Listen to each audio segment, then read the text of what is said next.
Right, you find me in my home office this time, so I thought I'd do sort of like a little vlog on how I got to this position as an artist. I've got to hold the microphone, unfortunately, because it just makes my t-shirts a bit thin, so it just sinks to the bottom. On the desk at the moment, I have the next helmet that I'm currently working on. Today, I'm at home because I'm going to the train station to be able to go deliver the last one to the client. And yeah, so I've covered it up with tape, not because I don't want you to see it, it's because when I'm handling it, in the past, I've smudged them because I've ended up my hands get too warm. I also wear gloves. So as you can see from this glove, it's basically got loads of pen marks over it because what I often do is if I get distracted or whatever, I have to just warm the pen back up a little bit by drawing on there. And then so this is my left hand, and then this is my right hand. So I don't know if you've ever seen any of these before. These are 2-finger gloves. I actually bought them for when I was working on the iPad originally, but they work great for this as well. So it just stops me from smudging anything with my sweaty hands. So that's my process.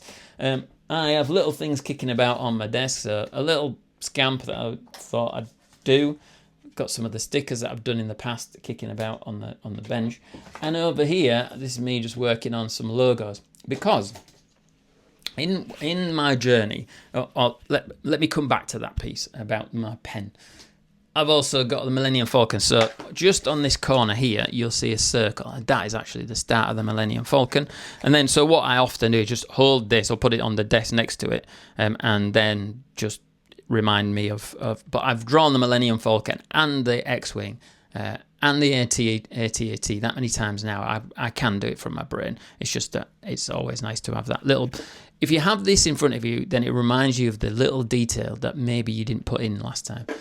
So yeah, and then there's an X-Wing as well. These are like, I think the micro machines, obviously a little bit bent and everything, but that's my reference. And then in terms of the creative process, I have a big bookcase there and then a small bookcase here, and you can probably just make out some bits of Lego.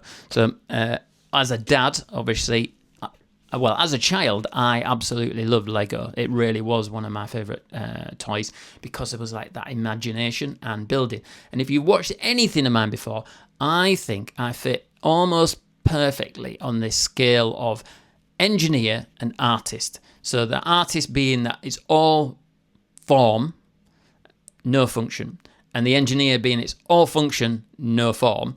I think I sit pretty much bang in the middle, and I think that's where probably graphic designers sit. And like, so in case you're an engineer and you're going to say to me, "But I do think about form," okay, well, you're a little bit further this way, so you're not at the extremes. But I think as designers, that's our job. We have to take all this data, this engineering, whether it's in pictures and text, or whether it's in metal and steel or glass or whatever. And we got to take all this data, this substance, and then we got to turn it into something beautiful. And in a graphic designer's case, you got to turn it into something legible. So it's got to functional, it's got to work, but it's got to be also interesting and beautiful. So I think that's part of where you are as a designer. Don't know why I went off on that one, but let's carry on. So here's some of the other things that are on my desk. So this, I've got quite a few books about creativity, and this one is quite good because what it is it's got little sections in it, and they're no more than 3 pages, and it's like almost like a word for the day for creative people. This one here is it's being practically useless, and then it obviously talks about the process of let me show you the picture. This lemon by who was it by? See if you can answer in the comments. Yep, I can't remember, but it's a famous lemon squeezer that doesn't particularly work, but it looks amazing. So to our point about engineering, Lego over there, because as a child I loved all Lego. Then I had children, and of course you have to indoctrinate them in exactly the same things that you love. I have my guitar here. I've indoctrinated my son into playing the guitar. It's really good. Or he's starting to become really good. He's had a guitar for quite some time, but now he's just found something. And then my daughter, I've kind of indoctrinated her into F1, and she wants to do F1 as a career. So probably in data, because she's much more like the analytical, brainy, academic brain like my wife. My son's a bit more like me, the feely, creative type person. So there you go. That's a quick walk around my studio, my office, home office. This is pretty much where I live if I'm not in my studio. And yeah, I give myself a little break. I'll go down, play a PlayStation, kill a few pixels on screen, or overtake a few pixels. But I rarely watch the TV at all. I'm usually watching YouTube or something. I'm trying to learn all the time. It's just literally like constantly learning new stuff. So much stuff, in fact, that it probably is just coming straight back out, because it's hard to take all this stuff in. And then I'll watch something, I'll be reminded of something. Like literally this morning I was reading something and I thought, I already know this, why am I not doing this? Anyway, so how did I get to this position in life? I think this is one of the things that I quite enjoy thinking about.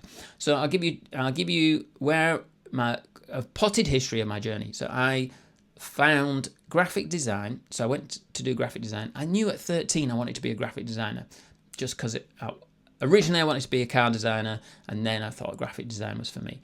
So I love computers and that kind of stuff. So I ended up doing graphic design at college, and I also, on my course, I found animation, and that also led me into graphic novels, and I used to read quite a lot of graphic novels. There's a lot in my loft that hopefully one day will be worth a lot of money. So loads of graphic novels and animation, and I've always had a thing for that. But my career went very much towards the computer and not to do with my drawing. I joined businesses because I was a computer whiz, and I kind of just forgot about the pen. I forgot about how to draw, and it took me quite some time, a lot of years, to get back to the freedom. Now, I've always used a pen to get ideas down, so they come out of my head. The best possible way is with a pen, and then I can translate it into the computer. So that skill has always been there, but I've never really used it for anything complex or interesting or long term. It's always just been little things, doodles and things.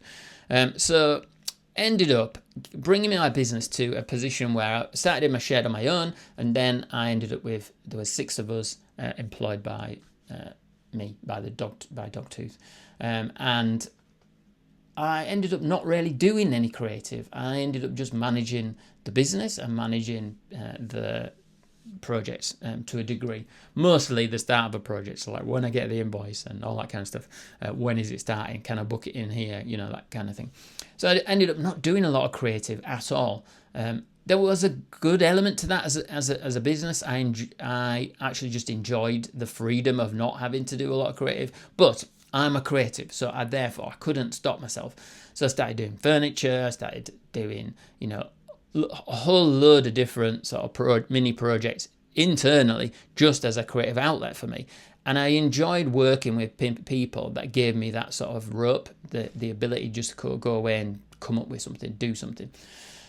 So got a bit of free time, ended up drawing on a skateboard, dozens of skateboards later, and hundreds of hours later, ended up somehow drawing on a Stormtrooper helmet.